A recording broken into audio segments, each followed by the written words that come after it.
कि पाकिस्तान के बारे में दुनिया ने सबसे बड़ी गलती क्या की है। ये मान लिया कि पाकिस्तानी आर्मी स्टेबल है। ये मान लिया कि पाकिस्तानी आर्मी यूनिफाइड है। और ये मान लिया कि पाक आर्मी कंट्रोल में है। पाक आर्मी आज कोलैप्स नहीं कर रही है। पाक आर्मी ऑलरेडी कोलैप्स्ड मोड में है, पूरी तरह कोलैप्स हो चुकी है, पूरी तरह। बलूचिस्तान सिर्फ इंसर्जेंसी वाला प्रॉब्लम नहीं है। बलूचिस्तान एक्चुअली पाकिस्तान आर्मी का वियतनाम है। जब चीन जाता है तो सिर्फ पैसा नहीं जाता। चीन के जाने का मतलब होता है रिस्क रिवॉर्ड से ज्यादा हो गया है। और जब चीन जाता है तो सिग्नल भी क्लियर होता है। सिक्योरिटी गारंटी झूठ थी। पाकिस्तान का क्राइसिस बॉर्डर का नहीं है। पाकिस्तान का क्राइसिस कश्मीर का नहीं है। पाकिस्तान का क्राइसिस क्राइसिस भारत का भी नहीं है। पाकिस्तान का क्राइसिस है पाक आर्मी। और ऑक्यूपेशन का हिस्ट्री में सिर्फ एक ही आउटकम रहा है, रेजिस्टेंस।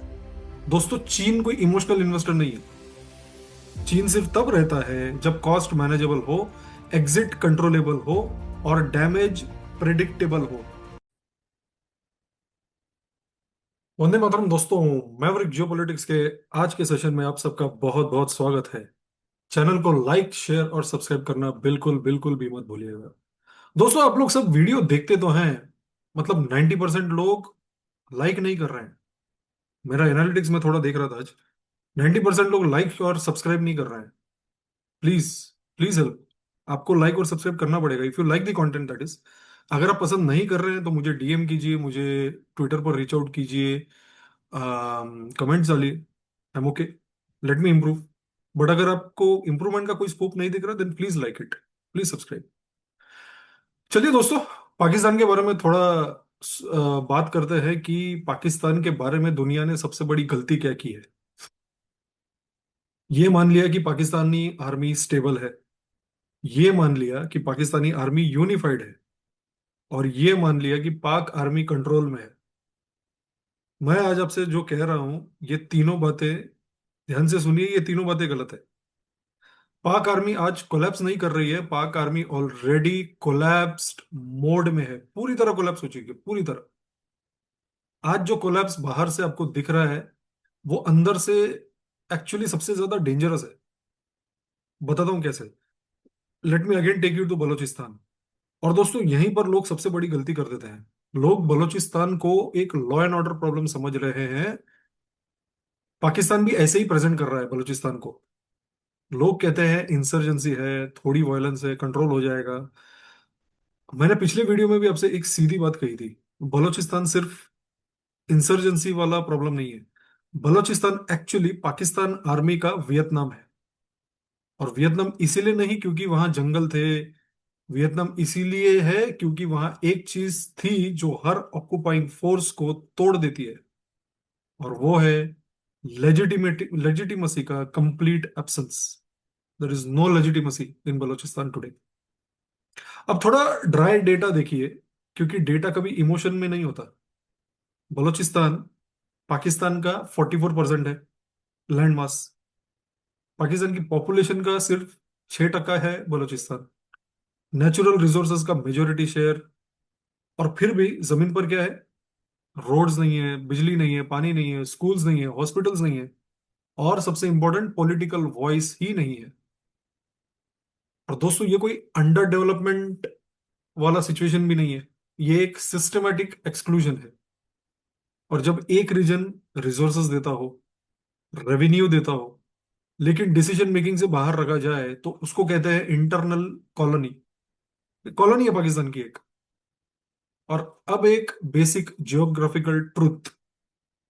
जब गन्स बाहर के लोगों के हाथ में हो, डिसीजन बाहर के शहरों में लिए जा रहे हों, और लोकल्स सिर्फ लेबर या सस्पेक्ट माने जा रहे हो, तो उस सिचुएशन का नाम होता है ऑक्यूपेशन। जो कि एग्जैक्टली बलूचिस्तान में है आज। और ऑक्यूपेशन का हिस्ट्री में सिर्फ एक ही आउटकम रहा है, रेजिस्टेंस। चाहे वो अल्जीरिया हो, वियतनाम हो, अफगानिस्तान हो, इराक हो या बलूचिस्तान हो।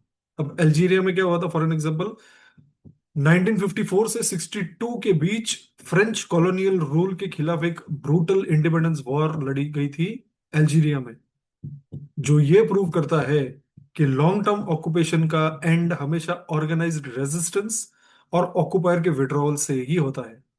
Same with Vietnam, US, Afghanistan US, Iraq US, Balochistan will be Pakistan. यहां इंसर्जेंसी आइडियोलॉजी से नहीं चल रही है, यहां इंसर्जेंसी आइडेंटिटी प्लस सर्वाइवल से चल रही है। और ऐसी इंसर्जेंसी, सॉरी, बाय ऑफ से नहीं रुकती, किसी पैकेजेस से नहीं रुकेगी, और पीआर कैंपेन से तो बिल्कुल भी नहीं रुकेगी। अब आते हैं पाक आर्मी की सबसे बड़ी स्ट्रेटेजिक गलती पर। पाक आर्मी ने सोचा चीन आएगा, पैसा आएगा, प्रोजेक्ट्स लगेंगे, और पावर परमानेंटली हमारे हाथ में ही रहेगा। यह था चाइनीज इल्यूजन। आर्मी को लगा, पाक आर्मी को, कि इंफ्रास्ट्रक्चर बना दो भैया, चीन तुम पोर्ट्स बना दो, हाईवेज बना दो, और लोकल रिसेंटमेंट जो है वो खुद ही खत्म हो जाएगा। पर हिस्ट्री ने तो कुछ और ही कहा है। जब आप लेजिटिमेसी के बिना इंफ्रास्ट्रक्चर लाते हो, कंसेंट के बिना डेवलपमेंट लाते हो, और सिक्योरिटी को लोकल्स के अगेंस्ट यूज करते हो, तो डेवलपमेंट सिंबल ऑफ एक्सप्लॉयटेशन बन जाता है। और यही हुआ है। चाइनीज इंजीनियर्स टारगेट होने लगे, कॉन्वॉयज पे अटैक बढ़ने लगे, पोर्ट्स और प्रोजेक्ट साइट्स उनकी अनसेफ हो गई। और जब इंसर्जेंसी इंफ्रास्ट्रक्चर को टारगेट करती है तो उसका मतलब बहुत ही सिंपल है दोस्तों, तुम्हारी प्रेजेंस ही प्रॉब्लम है। और ये बलोच लोग ऐसा ही बोलना चाहते हैं। इसका रिजल्ट क्या निकला? चाइनीज इवैक्यूएशन, प्रोजेक्ट स्टॉल हो गए, deadlines are missed, insurance cost exploded through the roof, security costs out of control. और फिर सीपेक का जो शाइनी नैरेटिव था, game changer, economic corridor, future of Pakistan, वो धीरे धीरे एक पावर पॉइंट फैंटेसी बन गया।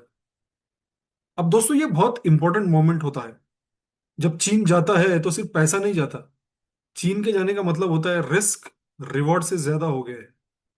और जब चीन जाता है तो सिग्नल भी क्लियर होता है, सिक्योरिटी गारंटी झूठ थी, आर्मी का कंट्रोल ओवरस्टेटेड था, ग्राउंड रियलिटी हाइड की जा रही थी। दोस्तों चीन कोई इमोशनल इन्वेस्टर नहीं है। चीन सिर्फ तब रहता है जब कॉस्ट मैनेजेबल हो, एग्जिट कंट्रोलेबल हो, और डैमेज प्रिडिक्टेबल हो। और बलूचिस्तान में ये तीनों चीजें कोलैप्स हो चुकी हैं। बलूचिस्तान, पाक आर्मी का वियतनाम मूवमेंट इसीलिए है क्योंकि हर साल ज्यादा रिसोर्सेज जा रहे हैं, हर साल लेजिटिमेसी कम हो रही है, हर साल लोकल पॉपुलेशन और ज्यादा एलिनेट फील कर रहा है, और हर साल एग्जिट और महंगी होती जा रही है। जितना डिले करोगे उतना और महंगा एग्जिट होते जाएगा। जल्दी से जल्दी भागो वहां से। ये मैसेज चीन के लिए भी और पाकिस्तान के लिए भी, छोड़ो बलूचिस्तान को और भाग जाओ। वियतनाम में भी यही हुआ। अमेरिका जीत नहीं पा रहा था, हार भी नहीं मान पा रहा था। पाक आर्मी भी आज वही फेज में फंसी पड़ी है। कंट्रोल दिखाना है पर एक्चुअली कंट्रोल जीरो है। और जब एक आर्मी इस फेज में फंस जाती है दोस्तों, तो वो इंटरनली भी क्रैक कर जाती है। मोराल उनका गिरता है, डिसेंट आर्मी के अंदर बढ़ता है, पैरानोया बढ़ता है। दोस्तों बलूचिस्तान कोई टेम्पररी हेडेक नहीं है, बलूचिस्तान स्ट्रक्चरल फ्रैक्चर है। और जब आप एक फ्रैक्चर को फॉरेन पावर के का वेट उस पर डालते हो, तो वो फ्रैक्चर हील थोड़ी होएगा, वो तो और टूटेगा ना। चीन के जाने के बाद एक बात बिल्कुल क्लियर है, पाक आर्मी ने बलूचिस्तान को कंट्रोल करने का नहीं, समझने का ही मौका खो दिया। They did not understand the problem of Balochistan. Pakistan is an occupying force, ये समझ ही नहीं पा रहा है वो।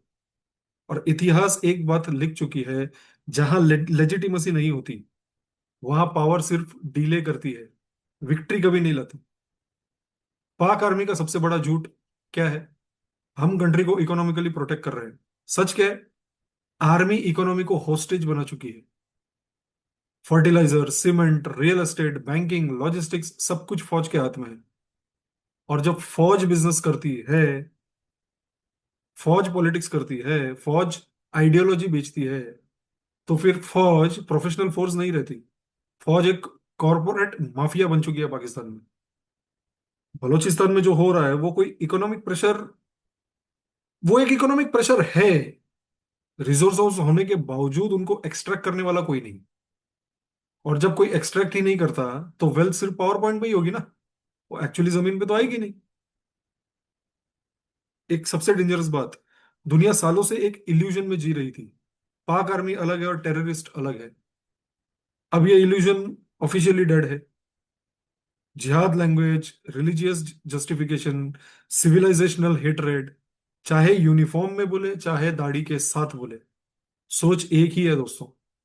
इसीलिए जब कोई कहता है नॉन स्टेट एक्टर अटैक था, तो मैं कहना चाहूंगा सिर्फ यूनिफॉर्म डिफरेंट था। और जब ये बाउंड्री डिसॉल्व होती है, तो स्टेट खुद इंटरनेशनल थ्रेट बन जाता है। इसीलिए पाकिस्तान आज एफएटीएफ की रिस्क पे है। उसका डिप्लोमेटिक आइसोलेशन हो चुका है। Strategically it is irrelevant. Irrelevant. अच्छा, इसमें सबसे बड़ा झूठ क्या है कि आर्मी भी एक है। व्हाट डज पाक आर्मी से? हम सब एक है, हम यूनाइटेड है। नहीं दोस्तों, आर्मी भी सोसाइटी का ही रिफ्लेक्शन होती है।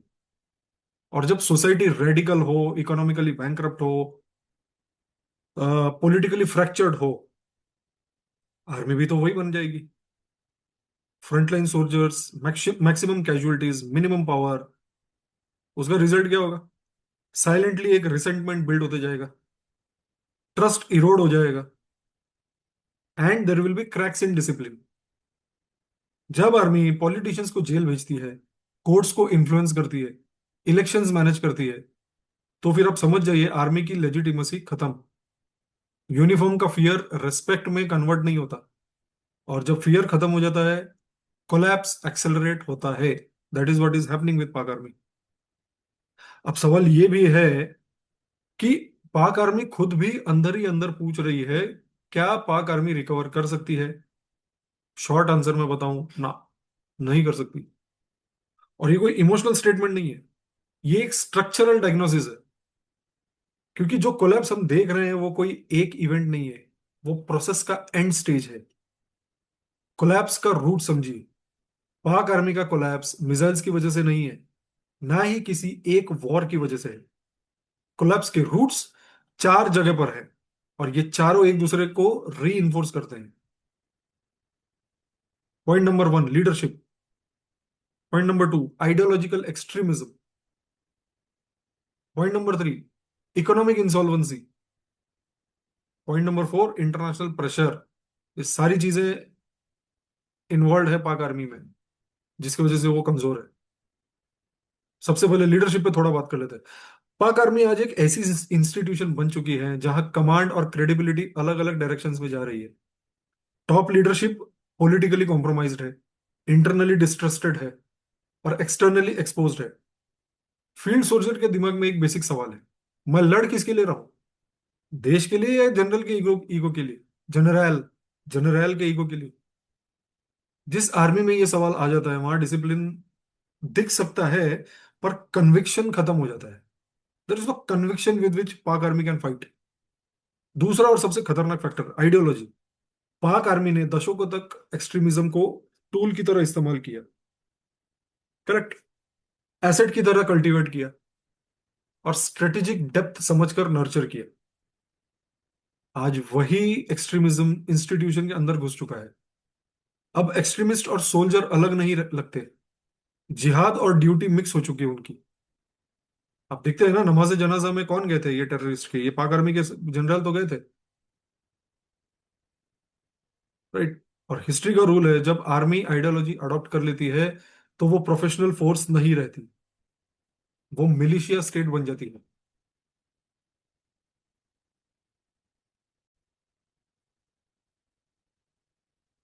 तीसरा फैक्टर, पैसा। आर्मी सिर्फ बंदूक से नहीं चलती, आर्मी इकोनॉमी के ऑक्सीजन से चलती है। पाकिस्तान की इकोनॉमी आईएमएफ के लाइफ सपोर्ट पर है। टैक्सेशन बेस कोलैप्स हो चुका है, इन्फ्लेशन पब्लिक को तोड़ रही है, और इस इकोनॉमी के ऊपर पाक आर्मी एक सुपर स्ट्रक्चर बन चुकी है। Businesses, real estate, pension, perks. पर जब इकोनॉमी ही कोलैप्स हो रही हो, तो आर्मी का स्ट्रक्चर भी तो खोखला ही है ना। सैलरी आ सकती है, पर लॉन्ग टर्म सस्टेनमेंट नहीं आता। और जब रिसोर्सेस कम होते हैं, तो इन फाइटिंग बढ़ती है, ब्लेम गेम शुरू होते हैं, और इनका मॉरल गिरेगा। चौथा और सबसे इररिवर्सिबल फैक्टर, एक्सपोजर। पहले पाक आर्मी के पास एक कवर स्टोरी होती थी, we are victims of terrorism. आज दुनिया के पास आज अगर आप देखेंगे, अ, दुनिया के पास डेटा है, फिनेंशियल ट्रेल्स है, स्टेटमेंट्स है, पैटर्न है। अब कोई डिफरेंस नहीं मानता। State actor, non state actor, दोनों ही एक सिस्टम के पार्ट लगते हैं। और जब एक आर्मी की ग्लोबल क्रेडिबिलिटी खत्म हो जाती है, तो फिर आर्म्स डील्स रिस्की हो जाते हैं, इंटेलिजेंस कोऑपरेशंस लिमिटेड हो जाते हैं, डिप्लोमेटिक कवर इवेपोरेट हो जाता है। ये वो स्टेज है जहां रिकवरी ऑलमोस्ट इम्पॉसिबल है। अब लोग कहते हैं नैरेटिव चेंज कर दो, पीआर चेंज कर लो, प्रेस कॉन्फ्रेंस कर लो, न्यूक्लियर थ्रेड्स भले दे दो। दोस्तों, ये सब सिम्टम मैनेजमेंट है, क्योर नहीं। आप नैरेटिव चेंज कर सकते हो, मीडिया को प्रेशर में रख सकते हो, टेम्पररी फियर क्रिएट कर सकते हो, पर एक चीज वापस नहीं ला सकते, वो है legitimacy. They have got zero legitimacy now. लोग आपको एक्सेप्ट करें, आपके ऑर्डर्स को मॉरल अथॉरिटी मिले, आपके एक्शंस को जस्टिफाइड माना जाए, और जब लेजिटिमेसी चली जाती है तो सिर्फ पावर डीले टूल बन जाती है, विक्ट्री नहीं लाती। इतिहास में कोई भी आर्मी रिकवर नहीं कर पाई है जब वो आइडियोलॉजी में डूबी है, इकोनॉमी से कंप्लीटली डिस्कनेक्टेड है, लीडरशिप से डिस्ट्रस्टेड है, और ग्लोबली एक्सपोज्ड है।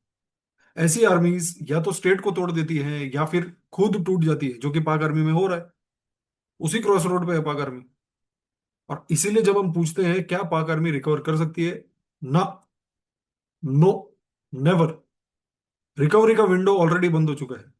अब जो आगे आएगा वो रिकवरी नहीं, वो रिस्ट्रक्चरिंग होगा या तो रप्चर होगा पूरी तरह से। पाक आर्मी का सबसे बड़ा डेंजर, वो खुद को विक्टिम बताता है। और जब एग्रेसर खुद को विक्टिम मानता है, वो और ज्यादा वायलेंट होता है। That is what is true with पाक आर्मी। इसीलिए दुनिया को समझना होगा दोस्तों, पाकिस्तान का क्राइसिस बॉर्डर का नहीं है। पाकिस्तान का क्राइसिस कश्मीर का नहीं है। पाकिस्तान का क्राइसिस क्राइसिस भारत का भी नहीं है। पाकिस्तान का क्राइसिस है पाक आर्मी। और जब आर्मी कोलैप्स करती है तो कंट्री मैप पे तो रह सकती है, पर सिस्टम के रूप में नहीं। चलिए दोस्तों, आज का सेशन यहीं एंड करते हैं। मुझे लगा थोड़ा सा मैं पाक आर्मी के बारे में बात करूं, where they are heading. It's a really very serious development, and बिल्कुल हमारे पड़ोस में है, तो बहुत ज्यादा फोकस उन पे चला ही जाता है नेचुरली। चैनल को लाइक शेयर और सब्सक्राइब जरूर कीजिए दोस्तों। जय हिंद, भारत माता की जय।